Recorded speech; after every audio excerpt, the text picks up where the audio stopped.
bihi wa bi ulumihi fid dharain amin ya rabbal alamin.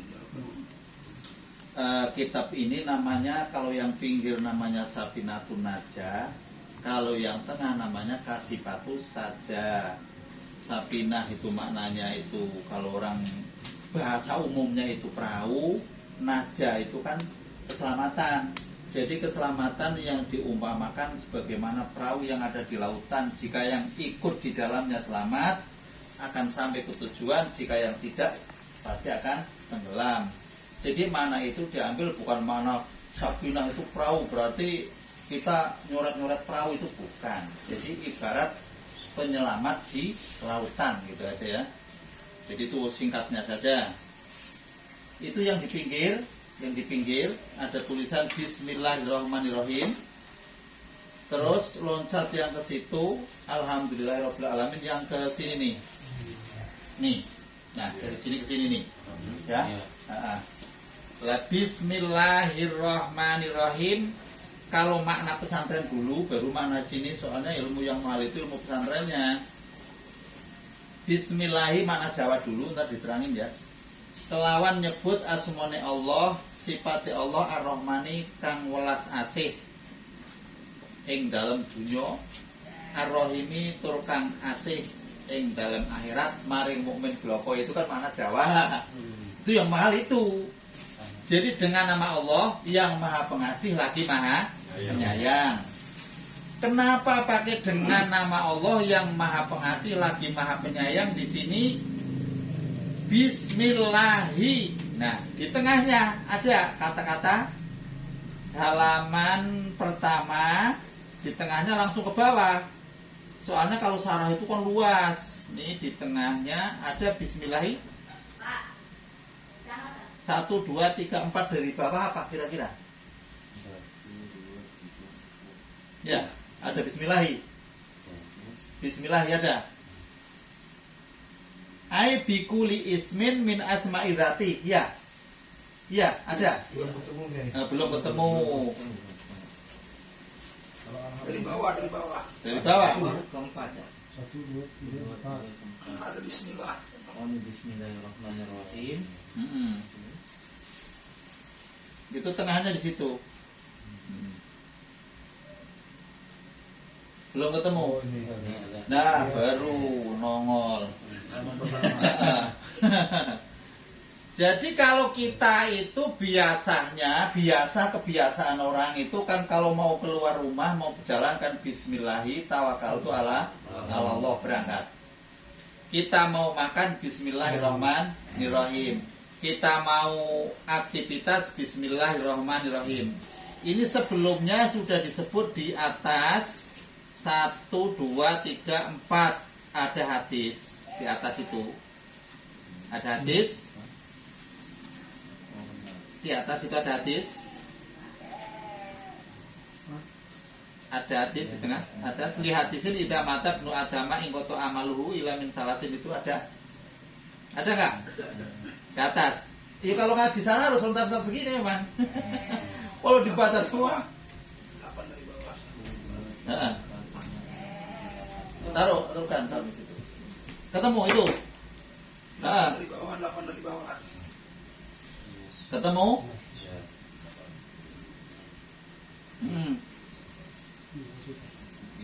Udah ketemu? Ya. Lah di situ imam ini yang nulis kitab ini namanya Imam Nawawi. Sebelah rumah itu rumahnya itu. Tanara. Tanara. Lah itu Imam Nawawi itu mengumpulkan berbagai macam tulisan itu juga mengharap bagi orang-orang yang soleh supaya mau mengikuti jejaknya dapat pahala di alam kuburnya. Di sini lihatisin idza mata ibnu adama ing qata amaluhu, ada tulisannya ada? Ila min salasin sodakotin jariyatin au ilmin yuntafa'u bihi aw waladin solihin yad'ulahu. Ada. Lah hadis ini Sahih Muslim nomornya 1631. Itu di Sahih Muslim ada. talacak tadi udah pada ketemu hadisnya. Terus di Imam Nasai juga ada, di Imam Abu Dawud juga ada, Musnad Ahmad juga ada. Jadi hadis ini sudah tidak diragukan lagi. Ketika anak Adam itu meninggal dunia, straight anak Adam bentuknya apapun meninggal dunia, semua amalnya terputus kecuali hanya 3 perkara. Ini yang perlu diingat ini. Pertama, kata-kata salasin di sini sodakotin jariatin boleh, sodakotun jariatun juga boleh. Itu adanya orang ngaji nahu begitu. Ntar dikenalin nahu lah dikit-dikit. Au ilmin yuntafa'u bihi. Berarti pertama kalau orang itu punya sodako jariah tetap mengalir walaupun sudah meninggal. Yang kedua punya ilmu yang bermanfaat, yang bisa diambil oleh orang lain. Ketika kita masih hidup memberi ilmu pada orang lainnya mengambil, dimanfaatkan lagi, terus ila yaumil qiyamah ngalir. Enaknya orang mukmin begitu. Enak bener orang mukmin. Kalau orang yang nggak mukmin, ya no tentunya ya. Lah, terus kok bagaimana saya nikah udah lama nggak punya anak, nggak punya ini, nggak punya itu, nggak usah kecewa. Yang penting aktivitas itu ikutin kayak gini. Yang nyolatin kita walaupun di sini nggak ada yang nyolatin, di Mekah yang nyolatin jutaan. Tiap habis sholat jamaah pasti sana hoib, sholat hoib. Pasti itu, udah pasti sehari 5 kali. Kayak gitu kan. Jadi nggak usah khawatir. Seorang waliullah kadang-kadang matinya juga di hutan, disabik-sabik harimau. Emang Allah menghendaki begitu. Tapi nggak usah khawatir kok kalau nggak ada yang nyolatin bagaimana, nggak ada yang ini karena nggak punya duit. Kalau di sini kan duitnya harus gede. Ya nggak usah khawatir kayak gitu, nggak usah. Yang penting ini yang ini dipegang. Sedekah jariah itu termasuk menggali sumur, mengalirkan aliran sungai. Itu yang ngalir itu. Terus ya apa menanam pohon, jalan menanam pohon itu ya, pohon karuan ke masjid karuan, pesantren karuan ya, itu yang umum itu. Jadi kadang-kadang orang yang membuat WC di tempat umum, saya pernah ngomong sama orang bincang-bincang, WC sama masjid bagusan mana? Ya pasti jawabnya bagusan masjid lah. Nah, sekarang saya nanya dibalik, kalau orang sholat di jalan pantas enggak? Bisa enggak? Bisa, pantas. Karena memang posisinya lagi jalan-jalan. Kalau orang misalkan kencing di pasar, telanjang, pantas enggak? Enggak pantas. Sholat di pasar pantas kan? Berarti diutamakan itu WC-nya dulu ini. Berarti WC luar biasa sebenarnya kayak gitu. Kalau ditanya kan kayak gitu. Ketika ditanya, Pak Ustadz, kok ada orang jahit rok pendek kok diterima kayak gitu kan? Nanya kayak gitu, bikin rumit kata saya mah. Kamu nanyanya niatnya mau bikin masalah kamu tadi. Sekarang saya ngomong, namanya aurat itu ditutup nggak? Ditutup. Bikin pakaian itu aurat bukan? Nutupin aurat. Lah kalau kamu nggak cocok ya udah itu mbak-mbak yang pakai rok itu dicopot aja udah. Bubar udah urusan mah. Nggak usah kayak gitu. Kita itu dakwah itu nggak harus, kamu nggak boleh, harus begini. Ya bubar model kayak gitu agama bubar. Jadi yang kedua ilmu yang bermanfaat. Awalatir solihin, lah di sini ya ulah anak soleh yang mendoakan. Loh anak soleh yang nggak mendoakan, saya rasa kalau anaknya sendiri mungkin mending ya, masih ada keterangan para ulama itu kalau anak sendiri asal orang tuanya tadinya itu memang mendukung kebaikannya, ya pasti kebaikannya itu akan mengalir. Tapi di sini yat ulah itu yang merekomendasikan ilahat rotin kepada yang terhormat. Ilahat rotin itu kepada yang terhormat. Jadi ilahat rotin abi bla bla bla bla bla Al-Fatihah itu kepada yang terhormat bapakku, itu kepada yang terhormat. Loh kalau orang itu kok baca nggak dikasih matre, stempel kayak tadi lahadratin. Kalau orang lain juga nggak dapet.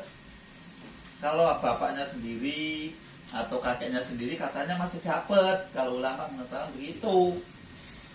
Enaknya punya anak yang soleh. Ya tentunya anak soleh yang mendoakan dengan biasa habis sholat astagfirullahaladzim li wali walidaya pada dua orang tua, wali masayihina guru-guru kami, wali ashabil hukuki dan bagi orang-orang yang pernah berurusan dengan saya, berantem di sana saya belum sempat minta maaf, saya pernah nyolong pakaiannya, pernah nyolong mangganya saya belum sempat minta maaf, dicari sudah sulit pendalaman, mudah-mudahan Allah memberi maaf, itu bisa dimaafkan Pak Siti. Itu istighfar panjang di sini umum nggak? Kalau saya memang cuma itu doang. Kalau yang lain di sini mah astagfirullahaladzim min jamil ma'asi wa dunub atau wilayah paling itu ya. Saya mau pakai itu. Jadi astagfirullahaladzim li buat saya, wali walidaya kedua orang tua, wali masaihina semua guru-guru, wali ashabil hukuki dan orang yang pernah berkaitan urusan utang piutang atau urusan hak adam. Terus wali ashabil hukil wajibati ala yang wajib pada diriku. Artinya saya punya utang. Nah, itu kan kalau orangnya udah meninggal kan repot. Nah itu didoakan supaya dia dimaafkan.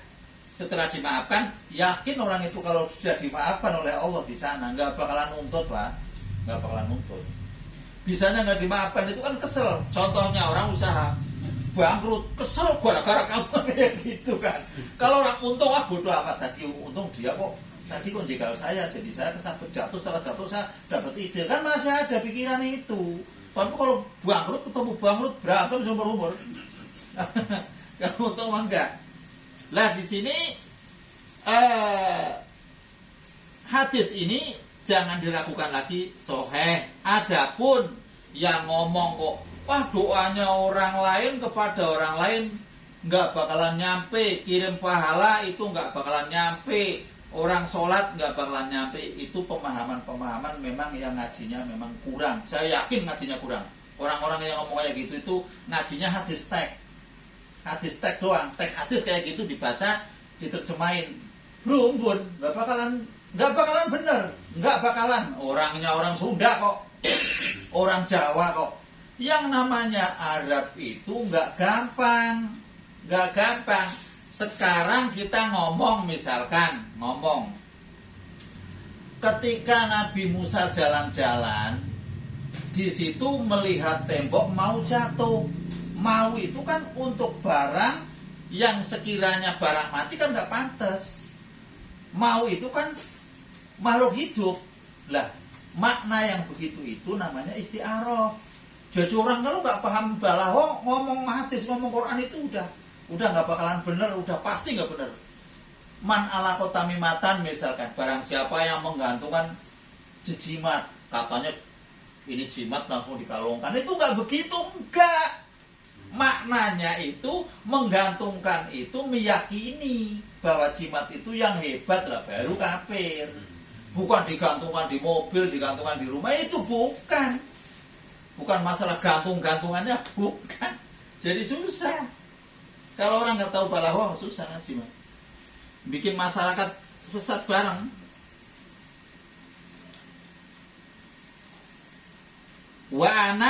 Wa in kuntu lastu ahlan hadasani, ini Kiai Musonep atau yang penyusun kitab ini Imam Nawawi, walaupun saya itu tidak ahli dalam bidang ini, walhalu qasatu atasabuha bir rijali li afuza bisuhbati iyahum lima warota fil khobar man tasabaha biqaumin fahuwa minhum. Lah di sini Imam Nawawi kepingin banget bahwa kitab ini dikaji oleh orang-orang, mengingat dulu-dulunya dia juga ngaji ke ulama-ulama yang dulu, supaya diikuti oleh anak-anak bangsa yang sejenis Imam Nawawi, artinya orang yang mukmin, supaya dapat pahalanya ngikutin jejak-jejak dari dulu. Itu sebenarnya kalau kita ikut ngaji aja, orang lain ikut, walaupun belum ngajarin, yang ikut diajak aja itu dapat pahala. Jadi dapat pahala ngaji sendiri, ngajak orang dapat pahala lagi. Ngaji itu sama dengan multi level kalau masalah pahala. Jadi mansana sunatan hasanatan, barang siapa yang melakukan perbuatan bagus terus diikuti itu akan bercabang terus, multi level terus. Sebaliknya kalau mansana sunatan sayiatan, melakukan perilaku jelek, diikuti. Loh, itu dia itu yang mabok itu sambil begini, saya ikut gini, gayanya ikut. Ya terus ikut sebelum dia tobat. Lah kan celaka. Makanya kalau saya bukan ngomong kok boleh maksiat. Kalau mau maksiat jangan ajak-ajak. Ngumpet, mau nenggak 1 drum, ngumpet aja udah nyungsep. Jangan sampai anak melihat, tetangga lihat, orang lihat. Kalau ngelihat diikutin bahaya. Ikut, dosanya seumur-umur. Ikutin lagi, udah dah. Bapak belur. Senang nih. Ya makanya, ya Allah, ya. Tapi umat Muhammad itu emang banyakan pada songong. Ngadepin dia, ntar ada yang doain gitu. Enak banget. Ada yang doain. Songong, bener songong. Kita itu hidup, mumpung masih ada kesempatan, jangan mengandalkan doa dari yang ntar masih hidup. Kita semaksimal mungkin mencari sebanyak mungkin. Kalau toh kita sudah mati, yang hidup mendoakan, ya monggo kita tunggu lah. Takutnya kita mati belakangan, yang lain tinggal bajingan. Siapa yang doain? Bubar kan urusan akhir zaman kan. Wah bahaya. Makanya ya dari hidup ini mulai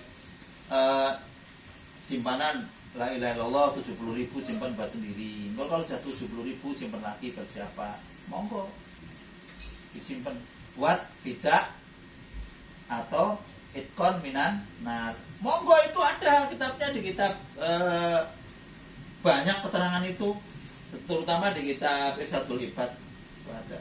Nggak apa-apa, ntar naskahnya bisa ditulis gitu. Jangan sampai belum meninggal belum baca kayak gitu. 70.000 ya. 70.000 sehari. Wah, mau 5 tahun juga boleh. Oh, bisa ngomong. La ilaha illallah. Tapi niat saya membaca la ilaha illallah 70.000 kali untuk simpanan diri sendiri. Baca misalkan pakai itu konter itu ya. Oh iya. Dapat 200 tulis, besok lagi tulis lagi kayak gitu aja. Kalau sudah dijumlah 70.000 tutup buat bapaknya, buat neneknya, monggo ibadah kok. Dan itu boleh. Umat Muhammad itu luar biasa, dikasih kesempatan terus.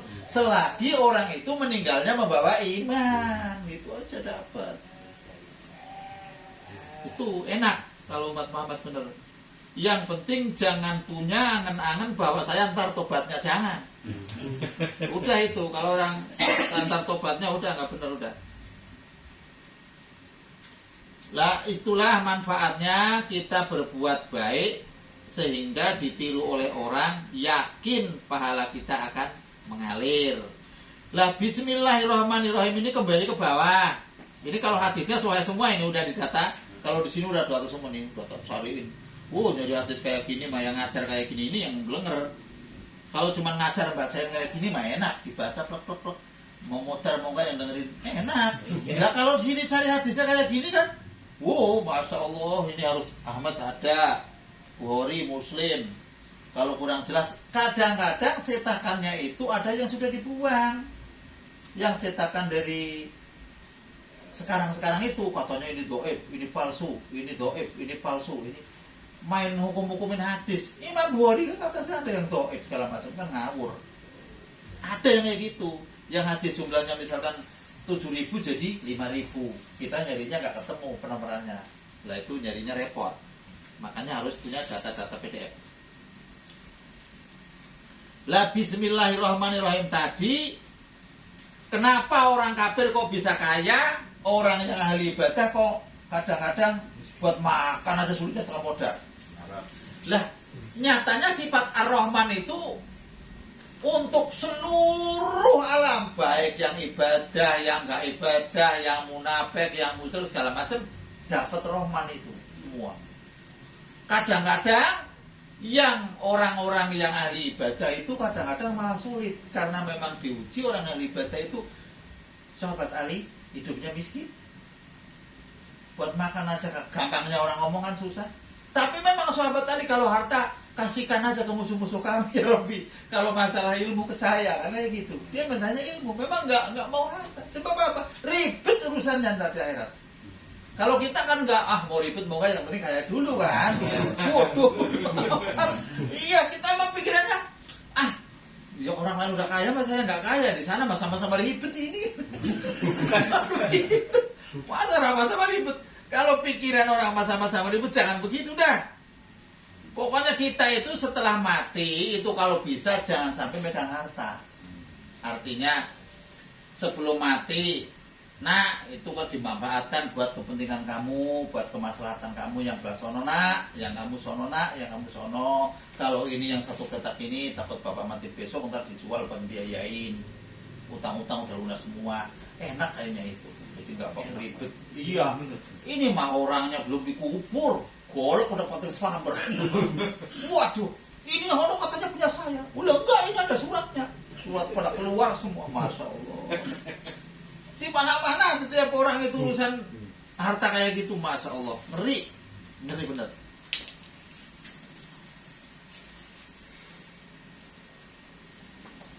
Lah kenapa bismillah itu selalu dikait-kaitkan dengan ngarang kitab, dengan segala macam kita mau aktivitas segala macam. Ternyata kalau kita melihat alam semesta dari ujung wetan sampai ujung kulon, dari timur ke barat, dari selatan ke utara, semua itu yusabbihu lillahi ma fis samawati wa ma fil ardh. Semua itu bertasbih. Kalau kita mau duduk baca bismillah, kita mau aktivitas baca bismillah, artinya apa-apa yang kita deketi itu senyawa. Mau makan bismillah. Kalau orang mau makan sudah nggak mau baca bismillah, penyakit udah pasti. Udah pasti itu. Udah jaminan pasti. Karena memang yang namanya nasi sampai jadi nasi itu, perilaku itu, bahkan kalau ulama-ulama sufi itu bukan hanya bismillahirrahmanirrahim, sholawat. Mulut itu sholawat, baca sholawat. Karena tanpa sholawat itu nasi itu akan jadi diciptakan oleh Allah. Karena kayak gitu. Jadi sholawat. Makan orang-orang yang sufi begitu. Kalau kita mah kadang-kadang bismillah aja mau kelar. Tadi saya belum bismillah. Bismillahirrahmanirrahim. Akhirnya makan utang-utangan setan. Nah, setan akan muntah. Wah, muntah. Jadi dimakan kita kan kayak gitu. Kan lah ya kan. Itu tinggal sambelnya setannya. Jadi kalau kita mau makan mau baca bismillah dulu, itu aman. Ketika sudah mau selesai baca bismillah itu pun masih aman. Yaitu tontonan setan itu bukan tontonan kayak apa nggak tahu tak. Tapi perasaan kalau setannya katanya muntah terus jadi kembali ke perut ya berarti utahan setan. Ngeri kan? Terus di bawahnya dikit. Ibtada'al musonifu kitabahu bil basmalati iktada'an bil kitabi al-azizi fi ibtidaihi biha ay fil lauhil mahfud au ba'da jam'ihi wa tartibihi fil mushafi wa amama ruya ana awalama katabahu. Ketemu enggak? Di bawah. Di bawahnya bismillah. Bismillah. Lah itu terusnya terus wamtisalan wa itaatan li amrihi sallallahu alaihi wasallam ini. Ada enggak? Jadi semua orang yang nulis kitab itu pasti nulis bismillah. Pasti itu. Karena imtisalan wa itaatan, ngikuti jejak li amrihi sallallahu alaihi wasallam. Rasul pun begitu memang fi qauli inna awala ma katabahu al-qalam bismillahirrahmanirrahim. Fa idza katabtum kitaban faktubuha awalahu wa ya miftahu kulli kitabin. Kalau kamu mau nulis apa saja, ya tulislah bismillah. Ini kalau mau nulis, kalau mau makan ya bismillah.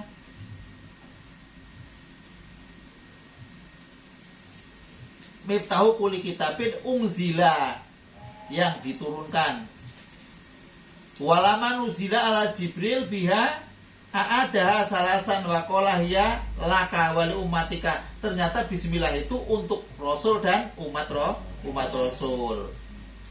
Famurhum layat uha bisai'in min umurihim fa ini lam ad'uha tarfata ainin mundu nuzilat ala abika Adam alaihi salam wa kadal malaikatu masyaallah. Ini malaikat itu melototin bismillah terus. Ketika ada orang baca bismillah, ya pasti ada efeknya. Wa fi riwayatin idza katabtum kitaban faktubu fi awalihi bismillahirrahmanirrahim wa idza katabtumuha faqra'uha.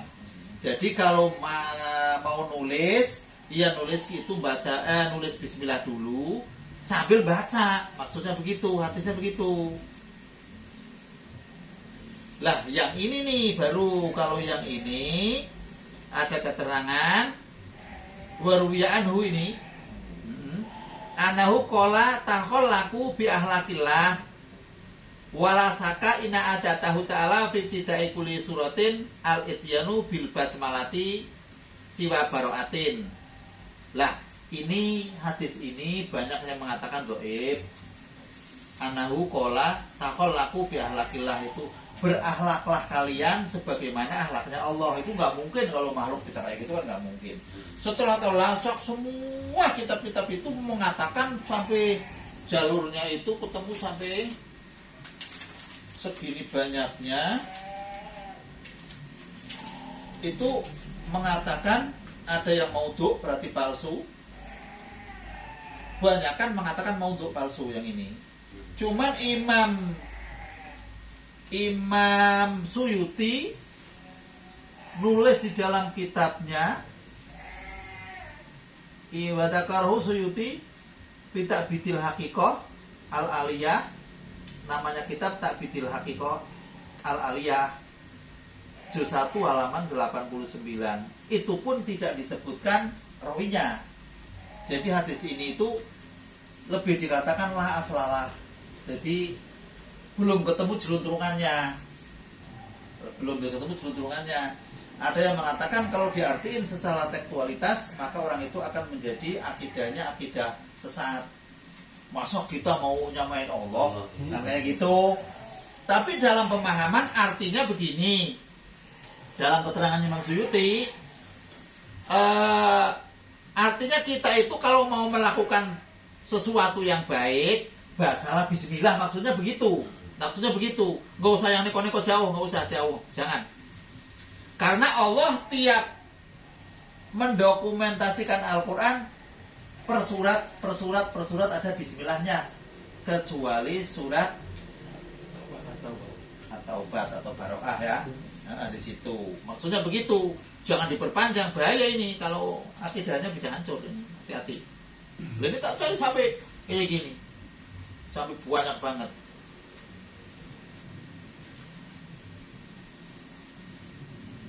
Fanahnu makmuruna bihi wa amalan bihadisi Abi Dawud wa huirihi kulu amrin dibalin la yubda'u fihi bi bismillahi fahuwa abtaru au aqta'u au asdamu wal balu asarafu wal utmatu awil halu. Nah, kulu amrin dibalin, setiap perkara yang baik, la yubda'u yang tidak dimulai fihi di dalam perkara yang baik tadi dengan bismillahirrahmanirrahim, fahuwa abtaru au aqta'u au asdamu. Jadi setiap perilaku yang baik nggak mulai pakai bismillah, yakin hancur. Gitu aja udah. Hadisnya sahih, gitu aja udah. Pasti hancur. Sebab apa? Karena dunia seisinya itu tasbih. Ketika dunia seisinya tasbih, kita mau megang palu nggak pakai bismillah, palu bertasbih. Akhirnya yang ke palu tangannya jadi celeng. Kayak gitu. Lah itu katanya kalau kita kerja ibadah wa rumah. Loh, kalau kita sholat, puasa, ibadah mahdoh. Kalau kita nggak pakai bismillah, bukan ibadah wa rumah lagi, itu sudah putus harapan. Artinya sudah hilang, barokahnya hilang. Ibarat orang makan mau terus perutnya kembung, tapi nggak ada manfaatnya. Kayak gitu, ujung-ujungnya lemes, dedes, ngantuk, bubar, gitu doang. Ntar bangun-bangun ngopi, itu nggak ada manfaatnya. Kalau orang yang makan, saya kenyang dikit, pikirannya kok, yang namanya berkah itu kan beda. Kalau berkah itu sesuatu yang ngajak kepada kebaikan, gitu aja udah gampang. Soalnya bahasa barokah itu kan misterius. Katanya, alhamdulillah saya berkah habis kerja dari sana, saya bisa membeli ini segala. Oh enggak, no. Kalau itu membeli mobil, membeli sawah segala macam, kalau itu cuma buat gagah-gagahan itu bukan berkah. Syaitaniyah itu mah bukan. Malunah. Bukan berkah. Berkah itu, oh saya dapat kerja dari sana, alhamdulillah saya bisa beli mobil buat ngaji. Itu baru saya ngomong berkah. Lain. Ini kalau buat ngaji kata Zainuddin mah mobil mogok mulu aja. Bener mau lari ke taman ini mau kenceng bener paling depan. Ribet terusan. Beda. Jadi ada nggak barang yang ngomong orang-orang, oh saya punya barang ini hoki, kan suka ada begitu ya. Sebetulnya mah kalau dipikir-pikir hoki sama nggak hokinya itu nggak kayak gitu mestinya. Karena barang yang tadi dibeli itu dengan harta yang halal, dengan keringat sendiri, dan ada unsur istilahnya ibadah, jadilah barang itu berkah. Ya mungkin hoki, bahasa Cinanya hoki gitu kan. Kalau kita berkah sebenarnya begitu. Lah dibelinya barang boleh nyolong, niatnya itu buat gagah-gagahan, mau berkah dari mana? Makanya kadang-kadang ada barang ini kok dipakai kok enak, bikin saya itu kok kayaknya mood kerjanya enak. Ada, tapi ada yang dipegang tuh udah panas aja bawaannya, kayak gitu. Jadi kan ada yang kayak gitu. Macam kayak celurit, setiap orang yang megang celurit pasti dianggapnya orang itu pasti nunggu musuh. Karena emang celurit itu dibikinnya buat caro. Di Madura itu kan buat caro kan celurit itu. Ngeri kan? Ya kalau sekarang ya buat galengan kali. Karena ya yang berantem pada takut semua sih. Takut mati duluan. Sama aja sebenarnya. Orang mau ngomong mau kenceng gitu, dan kalau mati duluan nggak mau. Iya sama. Lah di situ aktaru atau azdamu itu artinya putus berkahnya. Kalau yang namanya akto itu putus. Ibarat hewan itu nggak punya ekor. Nggak punya ekor. Misalkan kayak cacak itu putus belakangnya, namanya akto atau aktar itu kayak gitu. Gambarannya kayak gitu. Jadi udah nggak beres lah, nggak ada itunya, nggak ada ekornya, nggak ada sisanya kalau orang kerja mah, bilang kayak gitu.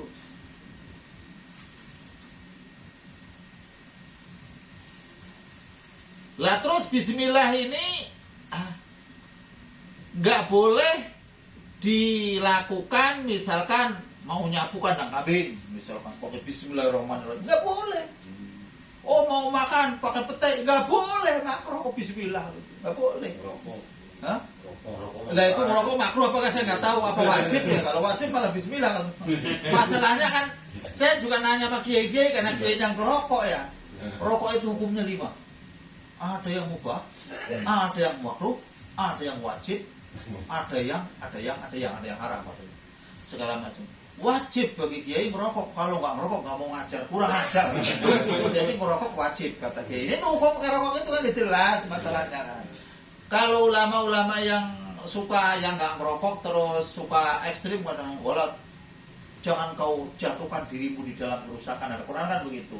Ya apa istilah merokok itu jadi rusak? Nyatanya yang dokter nggak merokok mati duluan juga ada. Katanya merokok membunuh pelan-pelan. Dirokokin nggak mati-mati, orang sakit juga, repot kan. Jadi saya nggak tahu urus kayak gitu. Monggo aja lah ngerokok nggak apa-apa, insya Allah nggak apa-apa. Biar pernah ngerokok kok. Pesantren itu dia ngerokok semua. Iya. Ngerokok, kalau nggak ngerokok itu kayak baca kitab itu katanya malas. Benar dia kayak gitu. Lah Bismillah itu merupakan ringkasan dari Quran. Lah ringkasannya dari Fatihah sebenarnya. Fatihah ringkasan dari Quran. Quran itu ringkasan dari semua kitab. Nah ini saya ketemukan di dalam kitab namanya Iqna, halamannya 5, yang cetakannya cetakan beda-beda Darul Fikri ini. Faidatun. Nah ini di sini ada kola anasabi apa aman nisabi nih. Soalnya nama itu kan kadang-kadang nggak paham. Harus melihat Qomus Buldan. Fi tafsirihi, di dalam tafsirnya Imam Nasafi, kila innal kutuba al munazzalata minas sama'i ila dunya mi'atun wa arba'atun. Sesungguhnya kitab yang diturunkan dari langit ke dunia ada 100 dan 4. 104. Suhu pusis situna. Lembaran Nabi Sis itu ada 60. Wa suhu Ibrahim salasuna 30. Wa suhu Musa qabla Taurat asratun ada 10. Wa Tauratu wa Zabur wal Injilu wal Furqan. Injil, Taurat, Zabur, Al-Qur'an itu yang kita imani kan itulah namanya ya.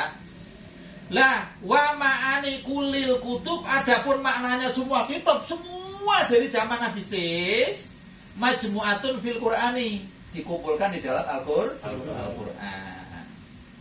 Wa ma'anil Qur'ani utawi maknane Al-Qur'an maknanya Al-Qur'an majmu'atun fil Fatihati dikumpulkan dirangkum di dalam Al-Fatihah.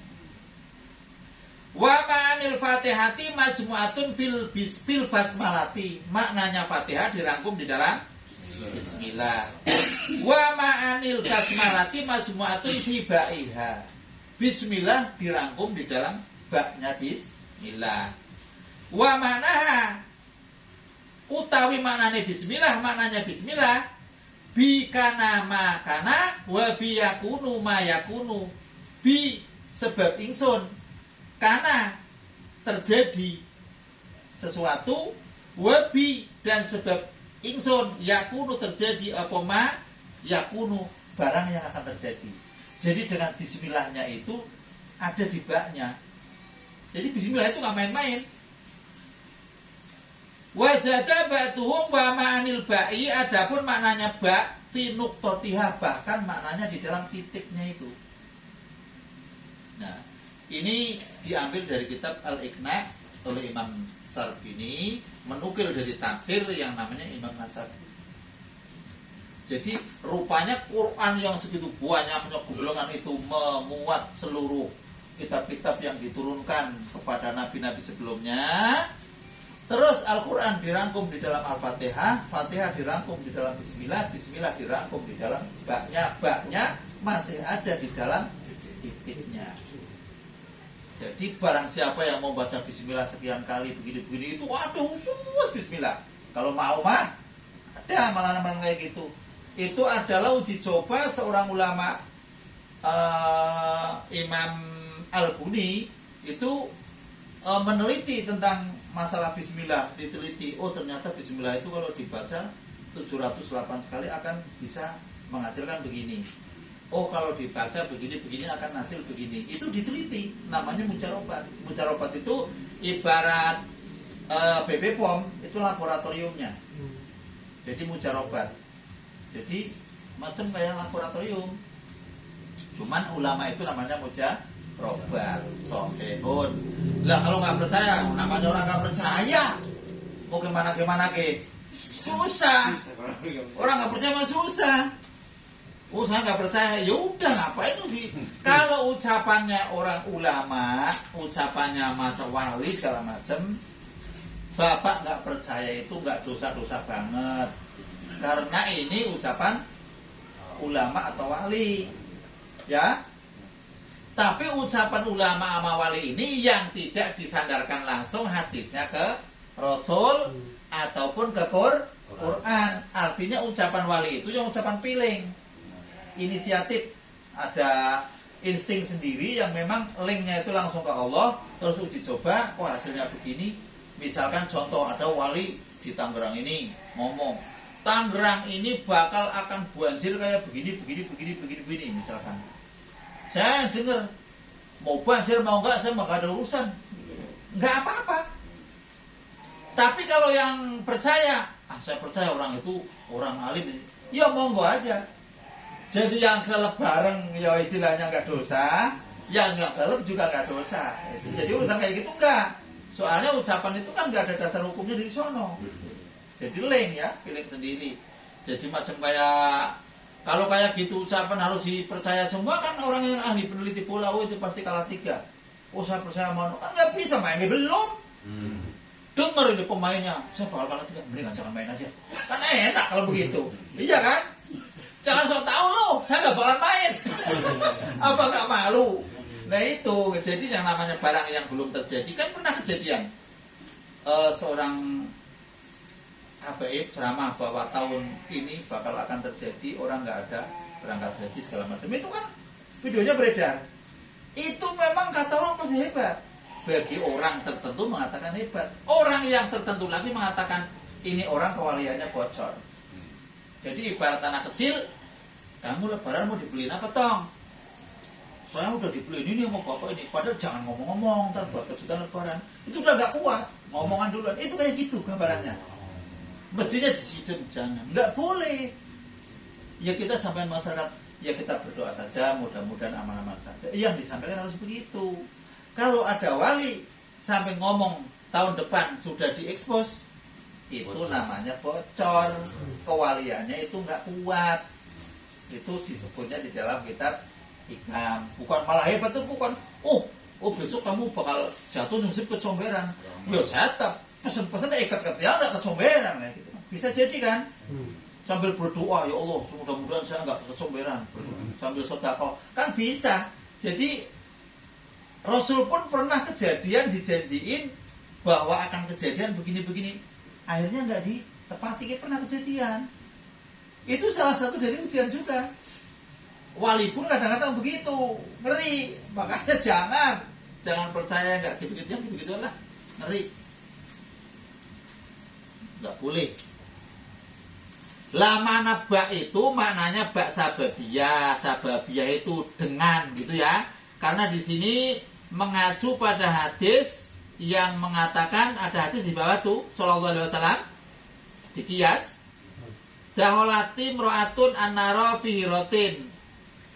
Ada seorang perempuan masuk neraka fi hirotin, ai bisa babia, maksudnya dengan sebab hiro, ai habasadha. Mananya habasadha?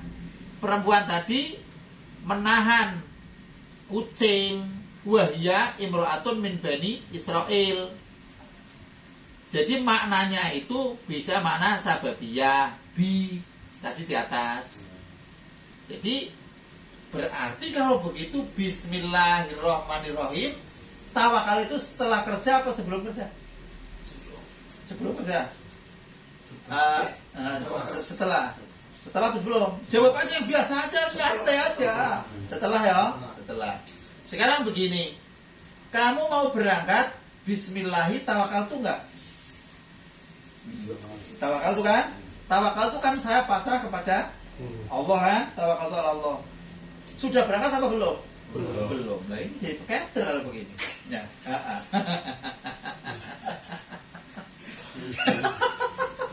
Iya kan?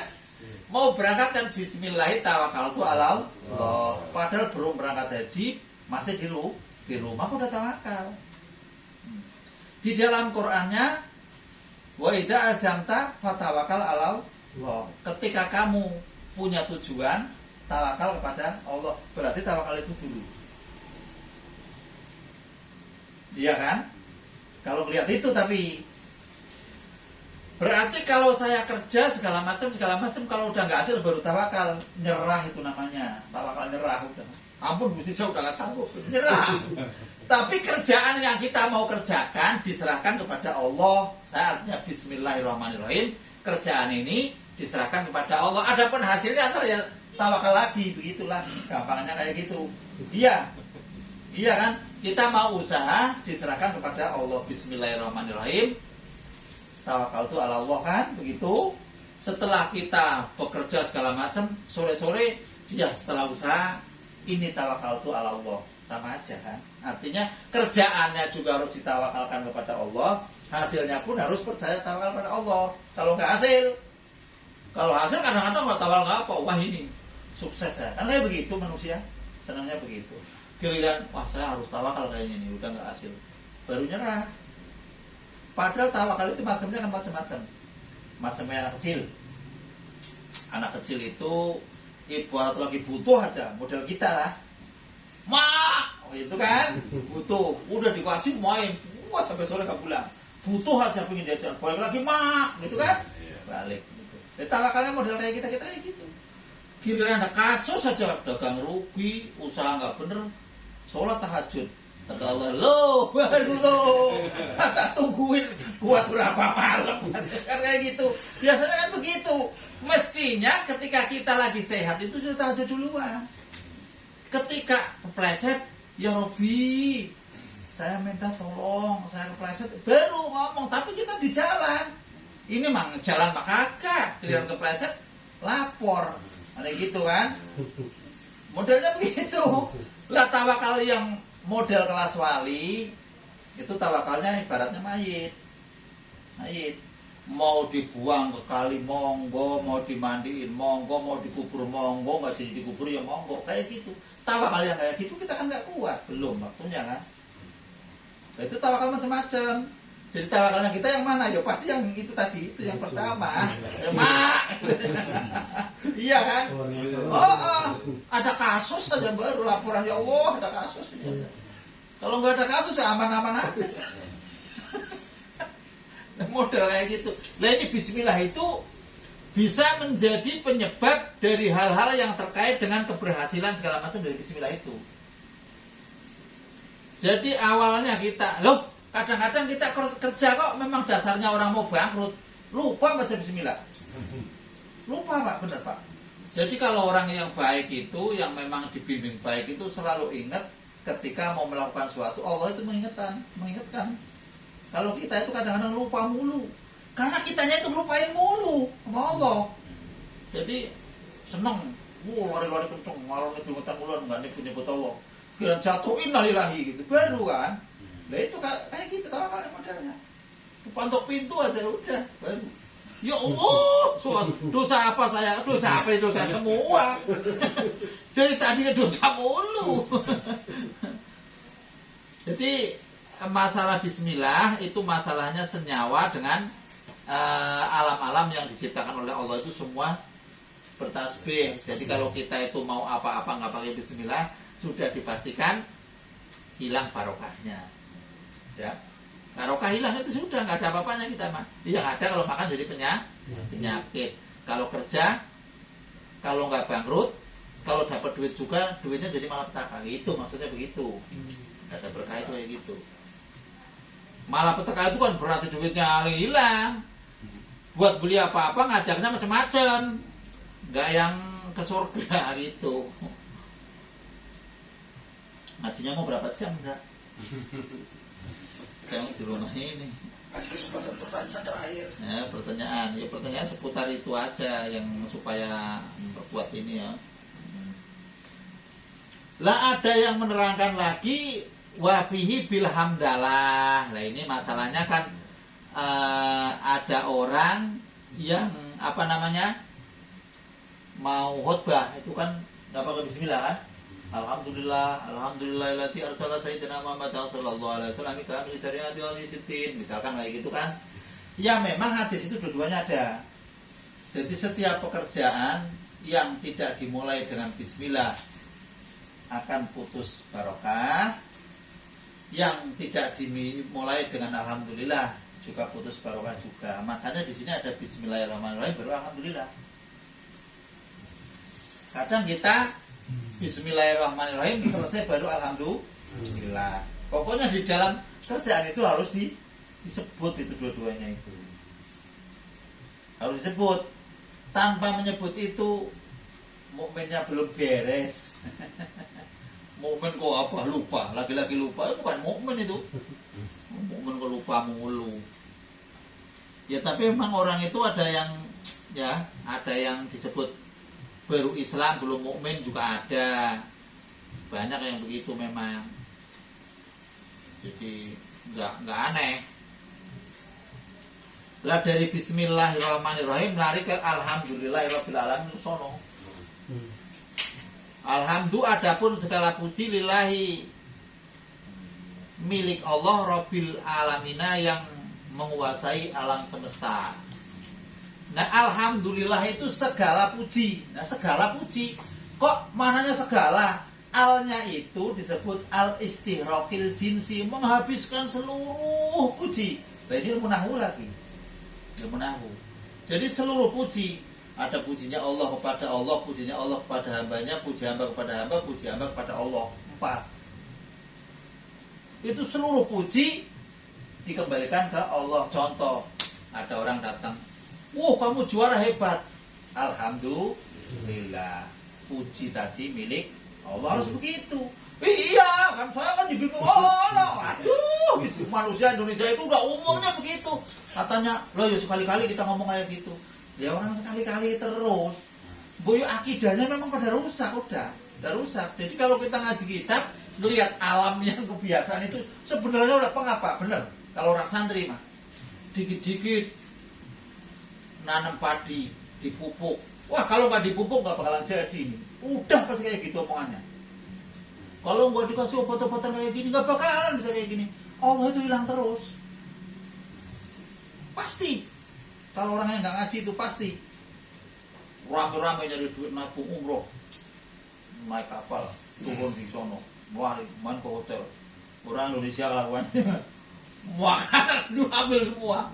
Ngok-ngok, dicomot-comot, lewat, tinggal. Karena yang pelayannya kan nyesek kan. Ya Allah. Saya masaknya capek-capek, jadi makan enggak cuma dicoba-coba kan ambil jeruknya dua di kantong sini, ini apa?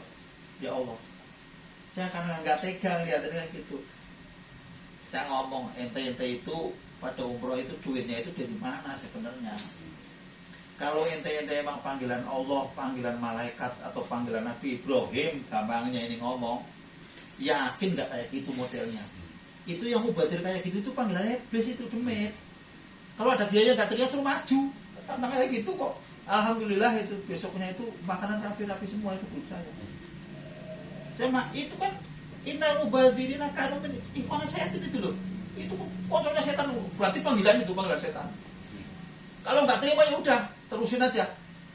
Wong di sini kelakuannya kayak gitu di kampung aja. Makan dicopotin sampai ya kan lihatin yang gila gitu mah. Mbok makan dikit kurang nambah boleh kok. Iya. Boleh kurang Pada nambah. ngambilin mubazir ya. Iya mubazir kayak gitu, masya Allah. Ini pengen jus ini maksud kurang nambah ini jus. Ya Allah, giliran serap nggak bisa ngomong. Rasain tuh. Oh, itu masya Allah itu. Jadi kata-kata alhamdulillah itu misalkan contoh bapak-bapak dipuji sama orang, dipuji. Weh hebat kamu ya. Bapak jawabnya alhamdulillah, harus kayak gitu Pak. Tapi bapak-bapak nggak boleh suka muji-muji orang kayak gitu, hebat kamu. Kalau ngeliatin orang masya Allah, tabarakallah, itu ngomongnya harus begitu Pak. Jangan hebat kamu. Sebab itu jadi penyakit ain. Jadi penyakit ain itu orang yang dihebat-hebatin itu kalau hatinya tumbuh itu bisa jadi penyakit. Termasuk kadang-kadang orang di pasar tahu-tahu dagangan ramai, tahu-tahu sepi, katanya oh saya kena santet segala macam. Enggak, orang itu enggak kopernya ada sekarang ibadah itu males kok. Enggak, ibadah itu kan rumit. Pokok ini segala macam kayak gini. Oh bayar dari mana udah kangen enggak untung. Enggak bakalan, dia bilang. Susah. Enggak, itu ain. Ain itu karena dagangannya laris segala macam. Yang sebelahnya, wah hebat, jago. Itu kenapa penyakit ain Pak? Tahu-tahu kelimpuh aja. Penyakit ain namanya. Kalau orangnya itu enggak ahli wirid, misalkan a'udzu bikalimatillahi tammat min syarri ma khalaq, misalkan mari subuh atau baca qul a'udzu birabbil falaq, qul a'udzu birabbin nas. Itu dagang juga gampang ambruk. Penyakit ain termasuk tanaman. Rasul pun mewanti-wanti. Jangan dikira, ini kena serangan apa ini? Ain kebanyakan. Seandainya ada yang bisa mendahului takdir, maka ainlah yang akan bisa mendahuluinya. Karena takdir itu nggak bisa didahului, ain itu hampir barengan gitu. Hampir bisa mendahului. Itu ain cepat. Jadi jangan main-main kok orang ini tahu-taunya kok limbruk, tadinya habis olahraga bagus-bagus, tahu panas gitu. Itu ain itu. Lah mau nggak mau obatnya sebenarnya zaman Rasul itu gampang. Orang yang tadi muji itu suruh wudhu atau mandi, bekas mandiannya itu buat mandi. Sama yang itu sakit itu sembuh. Zaman dulu kayak gitu sahabat juga terjadi. Jadi bekas wudhunya itu dibuat mandi sama si yang penyakitan itu sembuh, atau disiramin aja sembuh. Obatnya kayak gitu. Ain. Nah kalau di pasar orang lewat orangnya ribuan, suruh mandi kayak gitu kelenger. Makanya mendingan doa a'udzu bikalimatillahi tammat min syarri ma khalaq kayak gitu aja. Itu bisa di hadisnya sahih itu.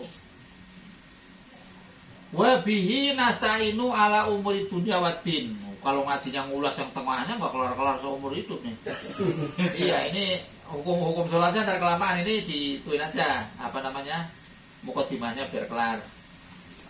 Wa bihi, dan dengan Allah nasta'inu, minta pertolongan kami ala umur dunia, atas urusan-urusan dunia. Di sini yang diminta dunia dulu. Mang Indra nih, dunia. Orang mau mati minta surga dulu, makan masih butuh. Ya minta dunia dulu. Wadini baru agama. Ini mah dunianya belum beres kok. Agamanya mau beres dari mana? Mau ngajar, hebat, gagah pakai jas, lipit. Gak punya duit, tomak jadinya. Tomak itu nggak main-main. Kalau di dalam kitab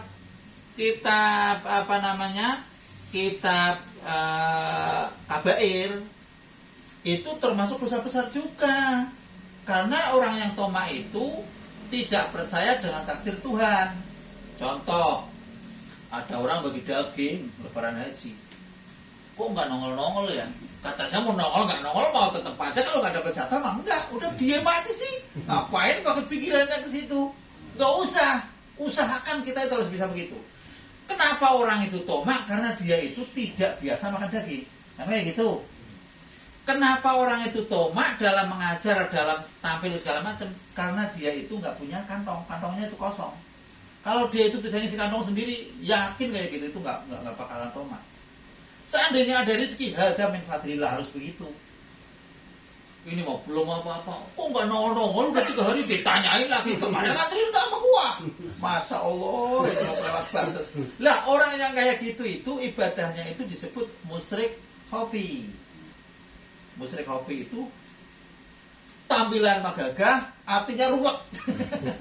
Semberawut ngalor itu loh, nggak karu-karuan. Ada tetangga masak mau bikin riungan, yo nunggu dari situ. Ada ono panggilan ke sono, nunggu dari sono, ruwet artinya. Jadi nggak ada yang lulus ibadahnya. Barang siapa yang bertakwa kepada Allah, dia tidak punya bekal yang cukup, biasanya ke situ jatuhnya toma. Lah toma itu, orang yang toma itu teribadahnya ya besok. Misalkan bapak kerja di pabrik Lea, minta gajiannya ke pabrik obat nyamuk, nggak mau kali. Iya kan? Bapak udah tomak, kenapa minta ke Allah? Ibadahnya ini loh, pahalanya. Kata Allah, kamu dulu ibadahnya itu kan karena si A. Kok minta gajian ke saya? Digaplok. Lah iya kan? Kita ada panggilan, dipanggil ke sono. Waduh, ini lumayan ini. Lagi sepi kayak gini dapat ini. Udah lumayannya itu udah duluan lebih gede daripada Allahnya. Ya artinya kalau orang yang kayak gitu berbahaya. Kalau dia itu bisa mengaplikasikan kata-kata, ya Allah, kalau memang saya ada rezeki dari situ, mudah-mudahan menjadi rezeki yang berkah. Itu kan bagus, disandarkan ke Allah. Ada 2 pengemis datang ke tempat orang kaya, yang satu dodok-dodok. Weh, orang kaya, pagi-pagi udah bangun belum? Saya minta roti. Dikasih roti. Yang satu datang, ya Allah, saya minta kelebihanmu lewat orang ini. Beda kan? Lah, yang kedua ini jadi berkah. Yang satu dikasih roti, yang satu dikasih ayam. Ayamnya bertelur, megar segala macam, jadi kaya. Yang roti ya udah ngemis terus aja. Lah itu gara-gara salah ngomong. Hati-hati salah ngomong, Pak. Lah itu kisah-kisah kayak gitu disebut dalam kitab-kitab yang macam kayak Nawadir itu ada itu.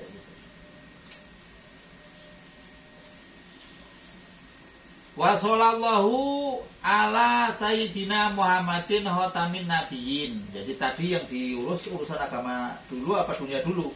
Dunia dulu kan? Nah, kalau dunianya beres, insya Allah orang itu ini tahu bener ini Imam Nawawi ini bikinnya mukadimah itu ala umur dunia dulu. Tahu nih orang-orang Tanara itu kan senangnya empak. Allah maafin lahu. Senang dunia dulu baru agama. Kalau yang agama dulu ke dunia biasanya itu bobrok gitu. Wa sallallahu, dan mudah-mudahan Allah memberi rahmat serta salam atas Gusti kita Muhammadin khotamin nabiyina, boleh khotamin, boleh khotimin, boleh, dua-duanya boleh. Nah, enggak apa-apa. Wa alihi wa sahbi ajmain wala haula wala quwata illa billahil alil azim. Ini mukadimahnya selesai sampai sini. Di sini nama alihi, kata-kata alihi itu alin. Itu ada yang mengatakan yang namanya keluarga itu disebutkan wahum jami'u di tengahnya ada di tengahnya di sini alihi di sini dari atas 1 2 3 4 5 6 kira-kira di pertengahan ini kata-kata wa alihi wahum jami'u umatil ijabati. Nah, awas, umat Muhammad itu ada 2 grup. Ahok umat Muhammad, yo kita umat Muhammad, sama-sama umat Muhammad. Orang Yahudi umat Muhammad, orang Kristen juga umat Muhammad. Setelah Nabi Muhammad diutus, semua kan jadi umat Muhammad. Cuma dibagi 2. Yang satu umat ijabah, yang satu umat dakwah. Ijabah itu yang dipanggil hayya 'alas shalah. Nah, ke masjid. Yang satunya hayya 'alas shalah, orang ngurus. Lah yang orang ngurus itu namanya umat dakwah, dipanggil tidak mau datang. Lah itu yang kata Rasul, kullu muslimin yadkhulul jannah, gitu kan. Setiap orang muslim pasti akan masuk surga. Ilaman aba. Loh, kata sahabat, aneh Rasul, orang masuk surga kok nggak mau? Siapa sih yang nggak mau? Ya barang siapa yang mau taat pada Allah dan Rasulnya, ya masuk surga. Kalau yang maksiat ya enggak lah. Gitu maksudnya. Lah yang dipanggil nggak mau kan berarti nggak mau masuk surga. Itu disebut umat dakwah. Makanya kan suka doa-doanya kan Allahumma fir umati Muhammadin, meyakini bahwa umat Muhammad itu yang ini, yang ijabah. Atau Allahumma akrim hadil umatal Muhammadiyata fitaroin, segala macam. Itu yang dimaksud umat ini, ijabah. Jadi umat yang bukan ijabah nggak boleh. Ya Allah, maafkanlah semua umat-umat Muhammad, yang termasuk Dajjal, apa siapa tuh? Satu Abu Lahab, terus Fir'aun, Namrud, kan nggak bisa didoain kan? Itu anak Adam juga kan? Karena memang dia terputus dengan garis keimanan, gitu. Jadi nggak boleh doa di seluruh keturunan anak Adam, nggak boleh. Harus meyakini kalau umat Muhammad umat ijabah. Ya, itu dari keterangannya di atas ini di tengah.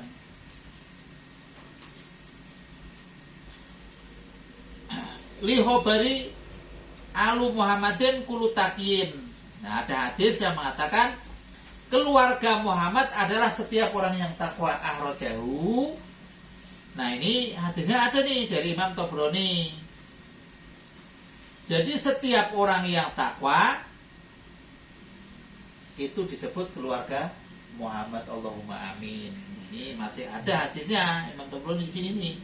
Jadi kalau kita itu takwa masih dianggap keluarga Muhammad. Jadi kalau kita keluarga Muhammad, setiap ada yang walalihi dapat, wasofihi dapat. Jadi orang mukmin itu paling nikmat kayak gitu. Tiap ada orang sholat, doa kita dapat. Makanya orang mukmin itu, saya kan pernah ngomong, kalau orang itu memang benar-benar beriman, sholatnya benar-benar bagus, itu pahala setahun ke depan itu bisa dimaafkan. Itu kenyataannya memang benar. Artinya mau melakukan kejahatan itu nggak berani. Kan nyatanya nabi-nabi kan dimaafkan dosa-dosa yang lalu dan yang akan datang. Itu pahamnya begitu. Mau berbuat jahat nggak jadi, mau berbuat jahat lagi nggak jadi. Artinya sudah dimaafkan. Kayak gitu. Kalau kita kan, ngomong lagi inilah ada kesempatan, besok lagi nggak ada. Sebentar ini, bentar kayaknya nggak mati. Goblok, masih kayak nggak mati aja mau maksiat. Maksiat itu yang bahaya itu maksiat yang ditimbulkan dengan sombong memang. Kalau yang dengan sombong kayak iblis itu bahaya, sampai ke bawah mati pak. Tapi kalau yang ditimbulkan oleh hawa nafsu karena kepingin, masih ada kesempatan tobat. Masih diharapkan tobatnya itu masih gampang. Tapi kalau yang sombong susah. Cuman saya ngomong tadi itu kalau maksiat jangan di tempat yang umum. Bukan berarti saya mau maksiat, bukan. Sebab kalau ketahuan sama orang lain dan diikuti, wah luar biasa kita. Besok lagi udah nyesek, besok lagi nyesek. Udah itu, ya sono ngikutin dangdutan semua. Dangdutan nggak jelas, kalau dangdutan jelas nggak tahu dah. Ada dangdut yang halal nggak halal kan ada katanya, saya nggak tahu cuma hukum-hukum drama. Yang nggak halal kayak gitu, yang goyangannya ke belakang halal katanya, yang ke depan nggak halal, nggak tahu. Nggak tahu.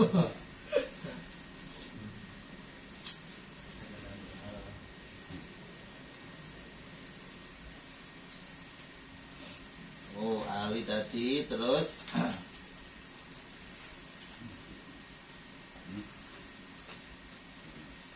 ini mau dijeda dulu apa mau terus saja? Ini ngaji sudah sejam lebih loh. Jeda dulu, mau ngopi-ngopi dulu kan itu airnya ada, gampang aja nyantai, ya. Jeda dulu ya. Monggo. Ya tonjol sambil nyantai. Saya ini nanya ini, saya kan kalau zuhur asar ya saya berjamaah, tapi kan di rumah lah ibarat gitu, di tempat kerja. Masjid sebenarnya dekat itu di seberang gitu. Saya berjamaah sama istri gitu kan. Kalau dia di tempat kerja gitu kan, tempat kerja satu kerjaan. Jadi di atas gitu kan. Itu gimana ya? Di atas itu maksudnya di tempat musola itu. Iya di musola, iya. Di musola bikin sendiri, musola kamar kayak kamar lah gitu. Sebenarnya kan begini, kalau hadis itu menerangkan kan la solata liman baituhu qoribal masjid ila fil masjid. Berarti kan kalau mana tekstualnya la solata tidak sholat sama sekali. Tekstualnya ya. Liman bagi laki-laki, maknanya laki-laki nih. Baituhu qoribal masjid yang rumahnya dekat masjid. Ila fil masjid kecuali sah kalau sholatnya di masjid, itu tekstual. Lah hadis itu dijelaskan oleh para ulama. Kalau madhab yang lain, saya nggak ngomong madhab itulah. Kalau madhab Syafi'i sendiri, madhab yang lain mengatakan kalau sholat sekalipun, walaupun sudah sholat jamaah di rumah sama istri segala macam, kalau nggak jamaah di masjid belum dihitung sholat. Madhab lain ya. Kalau madhab Syafi'i, orang yang sudah sholat walaupun tidak ke masjid, walaupun jamaah, karena itu laki-laki, nilainya itu sholatnya kurang sempurna. La sholata, tidak dianggap sholat itu sempurna. Makanya begitu. Jadi nggak sempurna itu, pemahaman nggak sempurna itu ya kalau ibarat orang berdiri itu mungkin apa kakinya pincang, itu kan nggak sempurna. Atau mungkin kepalanya sakit sebelah, itu nggak sempurna. Ibarat sempurna kan orang berdiri tegak, normal, sehat kayak gitu. Jadi kata-kata nggak sempurna itu yang menafsiri pokoknya kurang-kurang pas gitu aja. Nah, kayak gitu. Kurang sempurna. Bukan berarti harus sholat lagi, tidak. Sudah sah sholatnya, cuman kurang sempurna. Sekarang kalau dihitung, di rumah jamaah, di masjid jamaah, apa pahala sama 27 derajat? Kalau hadisnya mengatakan jamaah itu maksudnya ke masjid. Maksudnya, kalau jamaah sama keluarga, bapak-bapak jamaah keluarga, kadang-kadang yang ngajar itu di tempat-tempat umum itu di YouTube kadang-kadang suka begitu. Ya, jamaah sama anak-anak di rumah segala macam. Kalau ngajarin kayak gitu, masjid yang ada jamaah, itu malah disebutnya kena hukum fardu kifayah. Imam Madzhab Syafi'i kan begitu, fardu kifayah artinya ketika di masjid sampai satu waktu kosong aja, akhirnya orang sekampung jadi kena dosa merata gitu. Makanya dianjurkan untuk ke masjid. Tapi kalau memang kok kalau rumit kali ke masjid, takut ketinggalan segala macam, Imam Syafi'i itu lentor kalau masalah itu. Ya mau jamaah sekenanya dengan teman-teman di tempat mana, yang penting kamu kewajiban kerjaan jangan sampai ketinggalan. Itu bagus juga, nggak apa-apa. Yang parah itu yang nggak sholat ini. Parah ini, udah nggak sholat bahas kayak gitu. Udah dibahas gimana bagus mana sholat di masjid di rumah. Udah kenceng ngomong sampai ngalor ngitung-ngitung dulu. Saya mah belum pernah sholat sih dari dulu. Mungkin ngomong bahasa udah ngalor ngidul, kitab dikeluarin semua. Saya mah belum pernah sholat Pak dari dulu mah. Gimana ya? Astagfirullahaladzim. Nanya macam-macam, kamu belum pernah sholat. Masya Allah lah itu. Monggo. Jadi kayak gitu jawabannya insya Allah. Iya. Ya, kadang-kadang ya itu di waktu-waktu itu, waktu-waktu johor asar itu. Allah Zuhur Asar. Iya. Kalau kan asar itu kan Kalau orang kerja emang sulit ya, apalagi kerjaan yang berkaitan, misalkan yang kerjaannya itu berkaitan bengkel itu, sulit banget itu, saya juga mengakui. Terus orang kerja yang tani di sawah, kayak orang kampung-kampungan, orang baru teng mandi aja, coba sekali kan masih lama. Makanya di wetan itu jamaahnya ntar apa? 1:30. Jadi yang dari sawah itu sudah ngumpul, gitu. Ada wiridan, ileng itu kan zaman wali kan gitu. Memang kan itu yang dikali itu supaya ileng. Kayak gitu. Kalau sudah susah apa bandoso lagunya, wah kalau nggak mau sholat bandoso digotong kan kayak gitu lagunya kan kayak gitu. Berurutan sih benar lagunya. Jadi nggak masalah insya Allah lah kalau memang kayak gitu. Tapi orang itu harus punya pikiran kapan saya bisa jamaah murni. Harus punya. Pikiran itu harus punya. Supaya bisa jamaah murni. Artinya walaupun apa namanya jamaahnya nggak bareng sama imam pertama kan waktu kedua. Kalau nggak waktu kedua ketiga kan asal waktunya kan jam 5 kan gitu. Boleh. Begitu. Ustaz, saya mau Monggo. tadi kan kita udah bahas Bismillah ya, segala sesuatu kita baca Bismillah. Sekarang misalkan gini, kita nih misalkan punya usaha ya, usaha itu kita serahkan ke taruhlah orang kepercayaan kita. Kita kan nggak tiap hari megang. Sekarang seandainya dia itu kita nggak tahu dia itu mau mulai kerja itu Bismillah apa enggak. Sedangkan kan dari hasil kerja itu kita kan pasti dapat lah ya. Karena Iya. itu punya kita. Cuma Iya. masalahnya itu nanti ada keberkahannya enggak, karena kita serahkan ke orang, kita nggak tahu dia itu mulainya baca Bismillah apa enggak, kita nggak tahu. Kecuali kita ngelakuin sendiri lah ya kan. Iya. Nah, itu gimana Pak Ustaz? Ibarat Iya, presiden menjadi menteri kan kayak gitu. Iya, ibarat presiden jadi menteri, ibarat ke orang jadi asisten kan kayak gitu. Jadi kalau nyari kepercayaan, carilah orang yang seiman. Pertama itu seiman. Kalau keahlian memang diutamakan, memang keahlian dulu ya. Kalau tapi kan seiman itu kan lebih apa namanya lebih bisa itu mendekati kepercayaan yang 100% lah istilahnya kalau seiman. Lah masalah bismillah atau tidaknya itu orangnya itu biasa ibadah apa enggak gitu doang kali. Iya. Kalau dia biasa ibadah yakin baca bismillah, cuman biasanya kalau orang itu enggak biasa dibimbing, selonong aja lupa. Makanya sering ditegur di situ di tempat kalau kita mau mulai baca bismillah itu enggak ada salahnya itu ngingetin, tulisan itu ngingetin. Lah kalau lupa di tengah jalan yang baca bismillahi awalahu wa akhirahu atau fi awalihi wa akhirihi monggo. Loh kalau ternyata kok sudah selesai tapi belum jauh, baca juga enggak apa-apa. Masih boleh. Artinya ibaratnya kodok. Tapi kalau sudah dulu saya nggak baca bismillah, bismillahirrahmanirrahim yang dulu ya nggak boleh, nggak boleh. Ibaratnya orang salam sholat ini, sholat udah lupa. Oh saya mau baca sujud sahwi. Sudah mau baca sujud sahwi masih lupa lagi. Ini namanya manusia, wajar lah. Udah salam. Loh saya belum sujud sahwi. Ya sujud sahwi. Sebelum kita gerak ke sana, sebelum ngobrol masih boleh. Tapi kalau sudah jalan terus sujud sahwi ya nggak boleh. Ya kadang-kadang manusia begitu Pak, benar. Saya juga ya maklum lah namanya manusia. Udah 4 apa 3 apa 4. Biar cepet ambil 4 aja. Itu nggak boleh. Nggak boleh. Jadi kalau bisa nyari orang itu yang kalau sudah di situ, kalau orang kok istilahnya kok nggak seiman tapi terampil, ya diarahkan. Gitu aja Pak. Artinya diarahkan. Selagi Bapak punya angan-angan untuk mengarahkan, oh kamu begini-begini dianjurkan oleh bosnya, kok lupa? Kan dia lupa Pak. Kalau orang lupa itu kan nggak kena hukum apa-apa itu kan. Oh kalau dia kok mau, ya alhamdulillah gitu kan. Tapi Bapak niatnya kan waktu bikin perusahaan itu kan sudah ada bismillahnya. saya mau buat ekonomi keluarga mudah-mudahan berkah, kan udah ada bismillah awalnya. Adapun per harinya bismillah itu kan tiap harinya lebih bagus kan begitu. Kayak gitu. Insya Allah nggak apa-apa Pak kalau memang itu.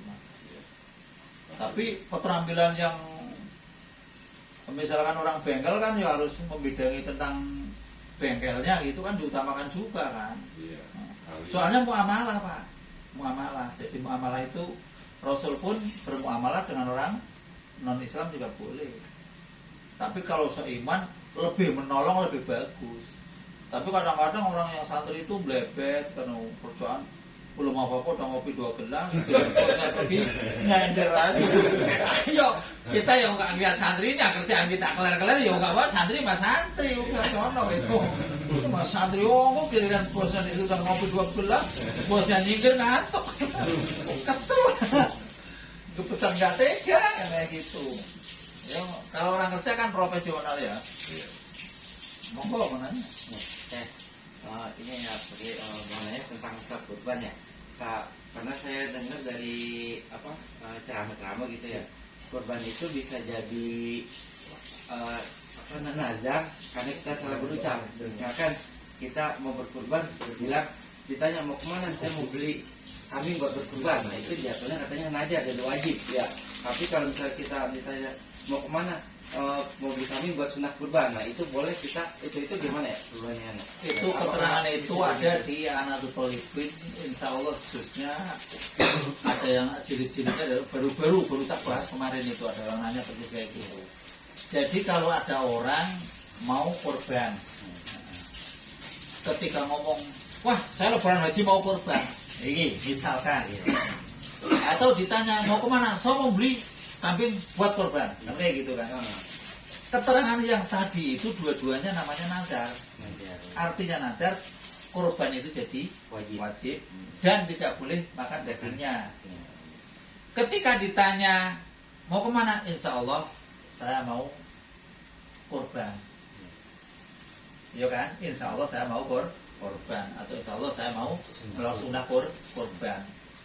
Itu jadilah hukum yang namanya sunnah muakkad, masih tetap sunnah muakkad, masih boleh makan sepertiga dagingnya. Bedanya begitu. Ya banyak yang salah ucap. Ya memang iya manusia mah. Ini ngomong mau korban, daging dikasih dimbang. Memang nggak tahu. Ya dimaafkan, besok korban lagi, tapi jangan begitu ucapnya. Kayak gitu, hati-hati. Jadi kita menghadapnya sunnah kurban, jangan mau beli kurban buat kurban, nah, itu jadinya kita ngajar wajib. Jadi insya Allah kalau nggak sunnah kurban. Betul, itu ucapan itu betul. Saya baru jelas kemarin benar itu. Salah ucap. Kadang-kadang orang juga nggak terima. Masa kayak gitu aja jadi kayak gini. Loh kalau kamu mau ngobrol sendiri ya monggo. Kalau nanya jawabannya gitu kitabnya ada. Ini dijawab ongko, ngajak ribut. Kalau ada yang nanya gitu. Iya. Ya nggak harus nanya, nggak harus nanya. Iya.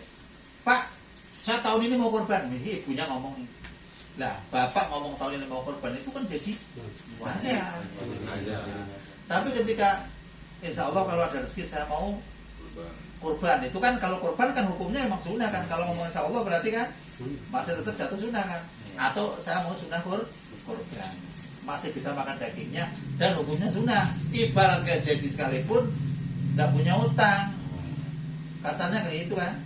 Lah yang tadi itu nggak jadi, tetap punya utang, tahun depan harus foto nadar tadi. Jadi kalau kurban beli aja, kurban aja gitu kan ya. Itu masalah ditanya, Pak, Oh, buat apa iya. nih? Oh, saya mau buat korban kan kayak gitu. Ada yang nanya. Iya. Kita mau kemana? Saya mau beli kambing buat sunat kurban. Nah, itu jalannya sunat. Tapi kalau saya buat kurban, itu salah aja ucap wajib. doang. Itu salah ucap. Itu kok nggak begitu? Saya juga nggak bisa. Loh, kok kayak gitu? Saya kan cuma bacain kitabnya. Iya. Kalau kamu nggak terima, terserah. Kamu mau korban tiap hari saya kasih dagingnya kayak mau. Nggak ngaruh. Ini nggak lebaran haji korban boleh. Boleh saya kasih dagingnya. Kalau nggak dikasih saya nggak boleh. Jadi kalau kita untuk tahun depan gitu, Ah, ah. sekarang kita mau urunan kumpul Nabung. nabung, itu udah termasuk najar nggak? Nah, nabungnya gimana? Ini gini, kalau 7 orang, Ah. 1 orang begitu setengah gitu, Ah. nanti ngambil sapi satu gitu. Ah. Itu boleh dikit-dikit, ada yang 100.000, 200. Iya, artinya intinya nabung, tinggal hatinya orang itu tuh, masalah niat itu ada di hati tuh. Saya nabung mau buat korban, kayak gitu kan? Ya jatuhnya kayak tadi. Ngajar. Ngajar ya? Jadi najar. Jadi sunnah. Kayak nabung, insya Allah mau buat Sunnah ibadah korban atau sunnah korban, monggo. Terserah. Mau salah mulut salah pak. Contoh, sekarang nggak terima ini orang ini nggak terima, mau kayak gitu agama ribet bener sama Islam kok ribet katanya. Sekarang contoh, bapak madep ngulon. Sekarang waktu isya, usolli fardhu dhuhri, arba rakaat sama, betul kata. Allahu akbar cengkelat-cengkelit sama kan. Salam. Salat apa pak? Tidak jadi salat apa-apa kan? Niatnya duhur, salatnya sekarang. Iya kan? Hanya mulut pak yang ngomong itu, hati pak maksudnya. Iya kan? Itu maksudnya itu. Kalau jelasin kayak gitu paham kali? Jadi salah ngomong aja. Iya kan? Contoh. Uzawi suka ala ma amar Allah taala bla bla bla bla bla bla bla. Ya Zaid